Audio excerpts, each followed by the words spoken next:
Meu irmão pegou meu carro, bateu ele. Me vinguei na formatura dele. Nunca pensei que meu próprio irmão seria capaz de fazer isso comigo, mas aqui estamos, e eu ainda sinto o sangue ferver quando lembro daquele sábado maldito de março. Meu Corsa 2010 não era muito, mas era meu, comprado com muito suor trabalhando no final de semana numa loja de eletrônicos no centro da cidade. Cada parcela daquele financiamento doía no bolso, mas valia cada centavo porque finalmente tinha minha liberdade sobre quatro rodas. Meu irmão sempre foi o queridinho da família, 3 anos mais novo que eu, estudando engenharia numa particular cara que meu pai pagava sem pestanejar. Enquanto eu me matava trabalhando e estudando numa federal, ele vivia numa boa, sem pressa nenhuma para crescer na vida. Sempre pedia meu carro emprestado para sair com os amigos, e eu sempre negava porque sabia que ele não tinha responsabilidade alguma. Naquela manhã fatídica, acordei tarde depois de uma noite trabalhando até 2 da manhã no estoque da loja. Minha mãe tinha saído para fazer compras, meu pai estava no campo de futebol jogando com os amigos e meu irmão supostamente estava estudando para uma prova importante. Fui tomar café na cozinha quando percebi que as chaves do carro não estavam no lugar de sempre. Corri para a janela e meu coração parou, a vaga estava vazia. Aquele desgraçado tinha pego meu carro sem permissão e desaparecido. Liguei para o celular dele umas 15 vezes, mas só dava caixa postal.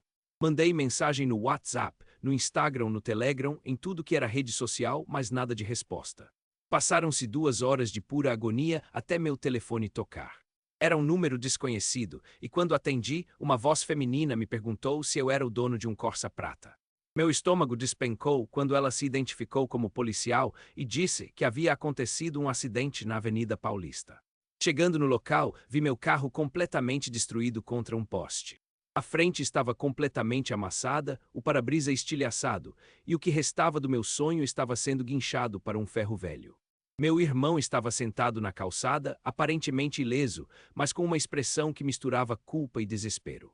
A policial me explicou que ele havia perdido o controle do veículo, tentando desviar de um cachorro que atravessou a pista.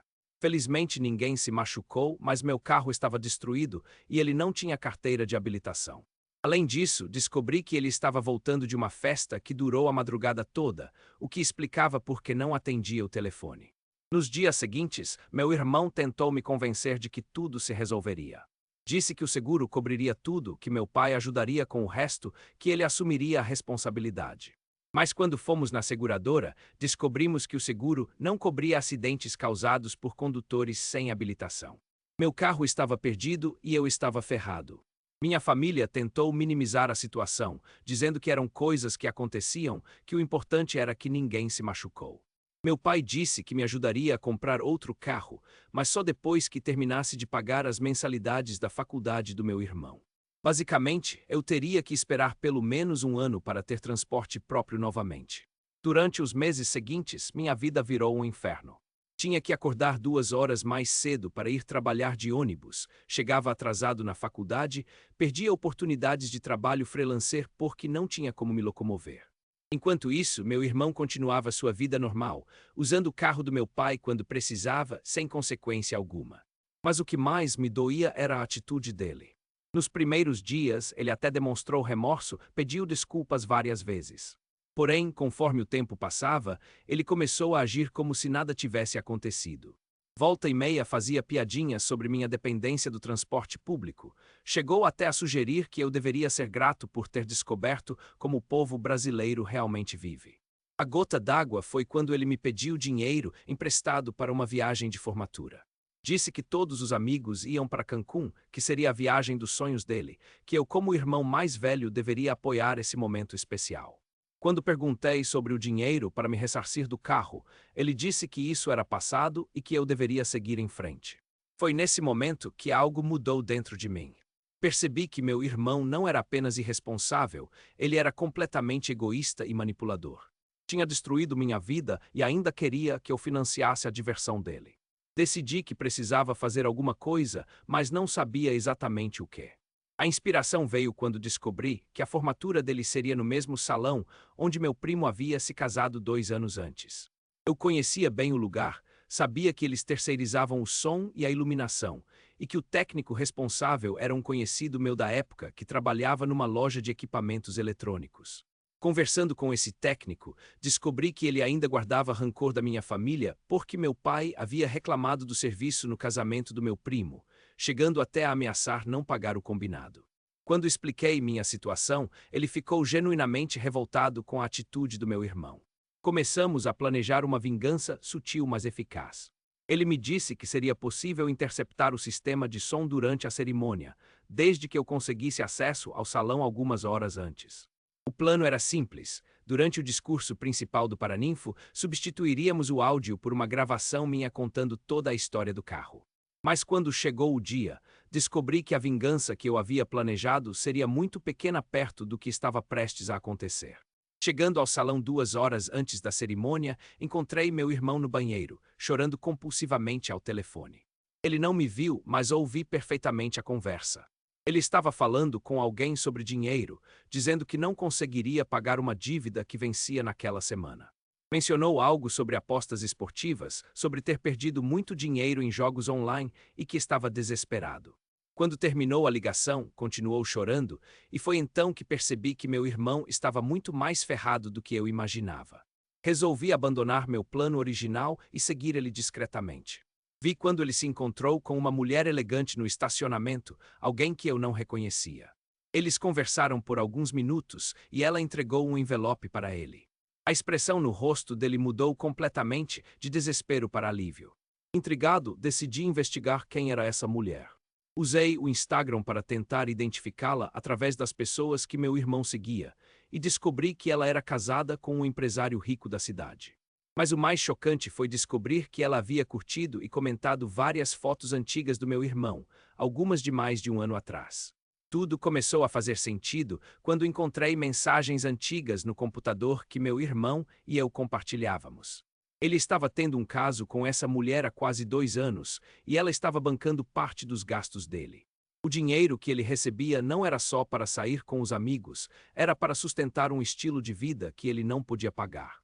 Mas a descoberta mais devastadora veio quando vi que ele havia vendido alguns pertences meus para conseguir dinheiro. Meu videogame, minha guitarra, até mesmo um relógio que havia ganhado de presente de aniversário. Tudo vendido sem eu saber, e o dinheiro usado para impressionar essa mulher e sustentar o vício em apostas online. Naquele momento, percebi que meu irmão não era apenas irresponsável, ele era um mentiroso patológico que estava destruindo não apenas minha vida, mas provavelmente a própria também. A vingança que eu havia planejado parecia infantil perto da situação real. Ele precisava de ajuda, mas também precisava enfrentar as consequências dos próprios atos. Decidi mudar completamente minha estratégia. Em vez de expor ele publicamente na formatura, resolvi documentar tudo o que havia descoberto. Tirei fotos das conversas, gravei um vídeo explicando toda a situação e preparei um dossiê completo sobre as mentiras e manipulações dele. Mas antes de tomar qualquer atitude, quis dar uma última chance para ele. Esperei até depois da cerimônia e pedi para conversarmos a sós. Contei tudo o que havia descoberto, esperando que ele finalmente assumisse a responsabilidade e pedisse ajuda. A reação dele foi completamente diferente do que eu esperava. Em vez de admitir os erros ou pedir desculpas, ele ficou furioso por eu ter invadido a privacidade dele. Disse que eu era um irmão ciumento e fracassado, que não conseguia aceitar que ele era mais inteligente e bem-sucedido. Foi nesse momento que percebi que não havia mais volta. Meu irmão estava completamente perdido em suas próprias mentiras, e qualquer tentativa de ajuda seria interpretada como ataque. Ele havia escolhido o caminho da autodestruição, e eu não podia fazer nada para impedir. Nos dias seguintes, mostrei as evidências para meus pais. A reação inicial foi de negação, mas conforme eu apresentava mais provas, eles foram percebendo a gravidade da situação. Descobriram que ele havia mentido sobre várias coisas, incluindo as notas da faculdade e alguns problemas financeiros que haviam surgido. Meu pai ficou particularmente abalado quando soube do caso extraconjugal e das apostas. Ele sempre havia sido rigoroso com questões morais e financeiras, e descobrir que estava financiando esse comportamento o deixou devastado. Minha mãe tentou defender meu irmão inicialmente, mas até ela admitiu que a situação havia saído de controle. A confrontação final aconteceu numa reunião familiar tensa, onde meus pais decidiram cortar todo o suporte financeiro para meu irmão.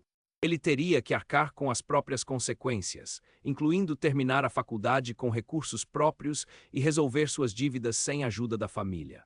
Meu irmão tentou me culpar por tudo, dizendo que eu havia destruído a família por pura vingança. Mas desta vez, meus pais não compraram a manipulação dele. Eles viram claramente que eu havia apenas exposto comportamentos que já existiam há muito tempo. Nos meses seguintes, meu irmão teve que enfrentar a realidade pela primeira vez na vida. Perdeu o apartamento que meu pai pagava, teve que trancar a faculdade por falta de dinheiro, e o relacionamento extraconjugal terminou quando o marido da mulher descobriu tudo. Ele tentou se aproximar de mim várias vezes, ora pedindo ajuda, ora tentando me convencer de que tudo era um mal-entendido. Mas eu havia aprendido a reconhecer as manipulações dele e mantive distância emocional. Ofereci ajuda prática, como informações sobre programas de auxílio estudantil, mas deixei claro que não voltaria a confiar nele facilmente. Ironicamente, a situação toda me fortaleceu de maneiras que eu não esperava. Consegui um emprego melhor, juntei dinheiro suficiente para comprar um carro usado mas confiável e desenvolvi uma independência emocional que não tinha antes. Aprendi que às vezes proteger nossa própria paz mental é mais importante do que manter relacionamentos tóxicos. Hoje, quase 2 anos depois, meu irmão está reconstruindo a vida devagar. Conseguiu um emprego, voltou a estudar numa faculdade pública e aparentemente parou com as apostas. Nosso relacionamento melhorou um pouco, mas nunca mais foi o mesmo. Existe uma distância respeitosa entre nós, baseada na realidade em vez de ilusões familiares. Refletindo sobre tudo isso, percebi que minha vingança acabou sendo muito mais eficaz do que eu imaginava. Não precisei humilhar ele publicamente ou causar um escândalo. Simplesmente expus a verdade e deixei que as consequências naturais acontecessem. Às vezes, a melhor vingança é permitir que a pessoa enfrente a realidade que ela mesma criou. A lição mais importante que aprendi foi sobre limites e autopreservação.